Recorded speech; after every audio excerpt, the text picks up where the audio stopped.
We'll discuss the mitzvah of Eruv Tavshillin, which we have an obligation this Yom Tov, as the first day Yom Tov falls on a Thursday night, Friday, and the second day Yom Tov is on Shabbat. So we will have to be preparing, or some will have to be preparing from Yom Tov to Shabbat. So let me just give a little introduction to the mitzvah of Eruv Tavshillin, that people should get the concept and understand what this mitzvah is. So there are two main reasons given in the Talmud to the reason why we do Eruv Tavshillin. One reason is that they were concerned that you're too busy preparing for Yom Tov and you'll neglect preparations for Shabbat. So therefore they required us to prepare something already from before Shabbat that will act as a reminder that we need to prepare properly for Shabbat. And also we have something which we have prepared already specifically for Shabbat prior to the Yom Tov. The second reason, and which is the reason which creates a little bit of differences in Halacha, is the reason which is given in the Gemara by a different rabbi, that we were concerned that if people will see us, not concerned actually, to protect the people should never be cooking or doing any other melachot from Yom Tov to a regular weekday, because it's asur from the Torah. The Torah only allowed us to do preparations of cooking, and this only for the sake of Yom Tov itself. So they wanted to restrict this even to do for Shabbat, so that people should say, just like you can't do for Shabbat, even more so you can't do if it wouldn't be Shabbat, you can't do it for... So the idea is coming really to protect the Yom Tov, not to protect the Shabbat. So therefore we are told to do Eruv Tavshillin, so that will be considered if we started our preparations from before, we're only continuing on Yom Tov preparing for Shabbat, so that we will learn that definitely you cannot prepare from Yom Tov to a regular weekday. Now there is a difference between these two reasons, because there is a question into this whether a person should be bringing forward the preparations he does for Shabbat early enough that he'll be able to eat and doesn't have to eat it before Shabbat comes in, but it should be ready enough that if he'll want to eat it before, that should be right. Because there are two reasons to why a person can prepare from Erev Shabbat, which is Yom Tov, to Shabbat. Yeah, some say that from the Torah, the necessities of Shabbat can be done on Yom Tov, so therefore there's no problem with that. And some say, no, the whole theory why you could do it is because of hoil, ve'i mikle orchim. It's because if you cook, since you've got an ability of actually using it on that day, so the difference between them would be, do you have to bring forward your preparations that should be ready substantial amount before Shabbat, or you can work right up to when Shabbat comes in, you can work and do the preparations. Halacha is, you should do your preparations for Shabbat early enough that you've given time that if you'd want to eat it before Shabbat comes in, food will be already prepared. So make sure everything is done an hour before Shabbat comes in, an hour, half an hour before Shabbat comes in. However, if you couldn't do that, you can continue preparing right up to candle lightings of Erev Shabbat. Now, I just want to clarify, in order to make a bracha on this Eruv Tavshillin, which we all know we take something which is cooked, 27 grams is to be a kazait of cooked food, and also we take bread, preferably to take 54 grams of bread, take a challah or anything which you'll be using on Shabbat, and you put it together, and you say, with this Eruv, I will be allowed to do all my necessities on Friday for Shabbat. So you take something cooked and something baked. Something cooked is very important, something baked is important.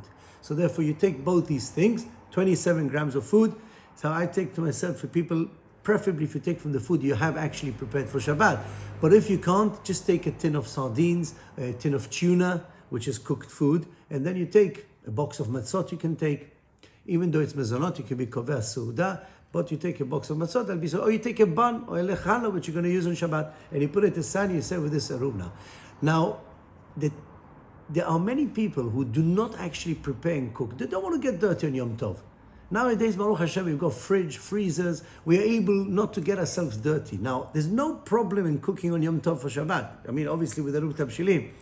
But some people prefer not to get involved with cooking, and therefore they prepare everything from before Yom Tov for the Shabbat, and then take it out of the freezer, and all they do is they're heating up food. So they're not actually cooking or baking for Shabbat. So do they have to do Eruv, or they don't have to do Eruv?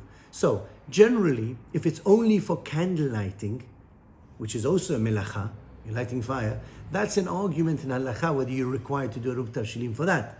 So therefore, if someone is only going to candle, for instance, is a guest by someone else on Shabbat, is not going to be doing any cooking or baking, then he should do Eruv Tavshillin for the candle lighting, but with no bracha. Now, what happens if he has to also heat up foods? So just for heating up cooked food, even if they may have liquids which were already heated up prior to, they were cooked already, even in such situations, he does not make a bracha. Why? Because reheating liquids is a subject to an argument on Shabbat, whether it's a melacha or not. We are stringent on Shabbat. We make sure we don't reheat liquids on Shabbat, no matter whether it's a small amount of liquid or a big amount of liquid, or if it's mixed in the food. But if it's liquid, we do not heat on Shabbat because of bishul achar bishul, but it's a stringency which we have on Shabbat. But when it comes to making a bracha for Eruv Tavshillin, if you're just going to be warming up cooked food, and you're not going to be adding on any water to your urn, or you're not going to any boiling of any fresh water, then you do not make a bracha on Eruv Tavshillin. So you do make Eruv Tavshillin, you take it and you say the whole text which is written in the book, but then Heruvah, Yeh, Sharalan,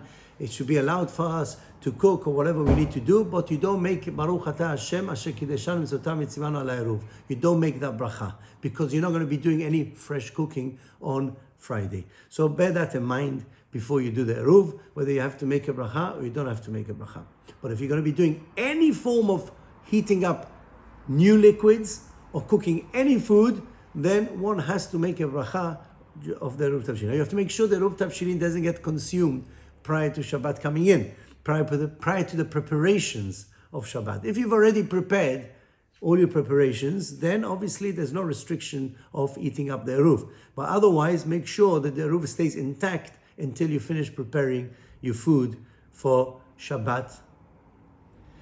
Just a reminder that Eruv Tavshillin, we've got full equality on this. Men and women can do this. Anybody in the home who is over bar mitzvah or bat mitzvah is entitled to do the Eruv Tavshillin on behalf of the balabait, preferably if the owner of the house does it himself, or the Messas of the house, she does the Eruv Tavshillin, and you can make a bracha, there's no problem at all. If someone forgot to do Eruv Tavshillin and he remembered after twilight, then he can still do Eruv Tavshillin during twilight, before nightfall, but with no bracha.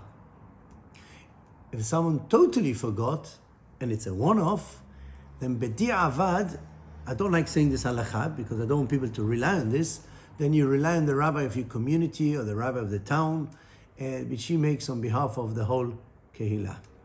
But a person should not lose that mitzvah of doing Eruv Tavshillin. It's got a special bracha, and therefore you should make sure you guys do it yourselves.